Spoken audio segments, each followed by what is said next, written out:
اور اس سورہ آل عمران کو دونوں کو اللہ نے الف لام میم سے شروع کیا، اور اس پر بحث گزر چکی کہ حروف مقطعات جو ہیں ان میں سے یہ حرف ہیں اور ان کے معانی اللہ کے علاوہ کوئی نہیں جانتا۔ پھر اللہ تعالی نے توحید کے دعوے کا ذکر کیا، اور سب سے پہلے دوسری آیت میں توحید کا دعویٰ ہے، اور یہ ارشاد فرمایا کہ اللہ لا الہ الا ہو، اللہ اکیلا تنہا فقط واحد اور صرف ایک الہ ہے، اور اس کے علاوہ کوئی الہ نہیں۔ عیسائی 3 الہوں کے قائل تھے، تو یہ پہلا رد ان پر آیا کہ دیکھو اللہ اکیلا الہ ہے،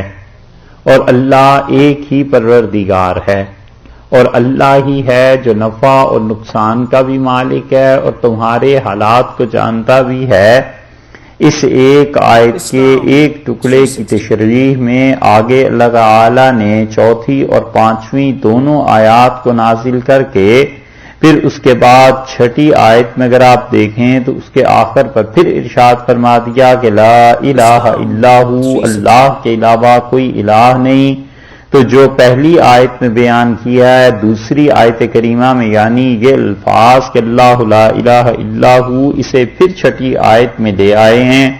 اور بار بار اس کی طرف توجہ دلاتے ہیں کہ اللہ کی توحید پر قائم رہو، اور اللہ کی توحید تمہارے عقیدے میں اصل ہے،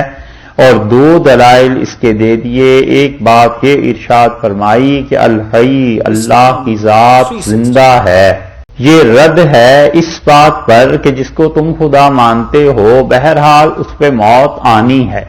اور اللہ کی ذات ہمیشہ سے ہے، ہمیشہ رہے گی۔ زندگی کو اس نے پیدا کیا ہے، کسی زندگی نے اس کو پیدا نہیں کیا۔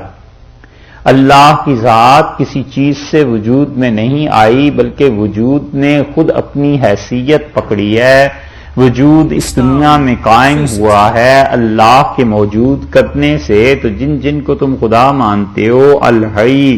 اللہ ہی کی ذات ہے جو زندہ ہے، باقی سب جتنے بھی ہیں یا تو ان پہ موت آ گئی ہے یا ان پہ عیسیٰ علیہ السلام پہ وفات آنی ہے۔ القیوم، اور دوسری دلیل یہ دی کہ اللہ کی ذات قائم ہے۔ یہ جو عقیدہ تھا عیسائیوں کا، اور اب بھی انسائکلوپیڈیا میں آپ دیکھیے ریلیجن اینڈ ایتھکس میں انہوں نے عقیدہ لکھا ہے اپنا یہ کہ اللہ کی ذات اپنے صاحبزادے اپنے بیٹے کے بغیر نامکمل ہے، اور بیٹا باپ کے بغیر نامکمل ہے، اور دونوں ایک دوسرے کو تقویت دیتے ہیں،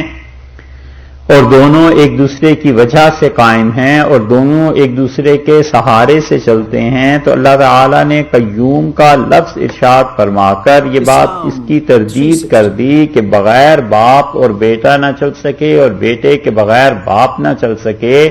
یہ سارے فلسفے اللہ کے ہاں کچھ حیثیت نہیں رکھتے۔ القیوم، اللہ کی ذات وہ ہے جو ہمیشہ سے قائم ہے اور ہمیشہ قائم رہے گی۔ قیام جس چیز کا نام ہے یہ خود اللہ نے پیدا کیا ہے، وہ قادر مطلق ہے، اور تم جن جن خداؤں کو پوجتے ہو ان کا اپنی ذات سے قائم رہنا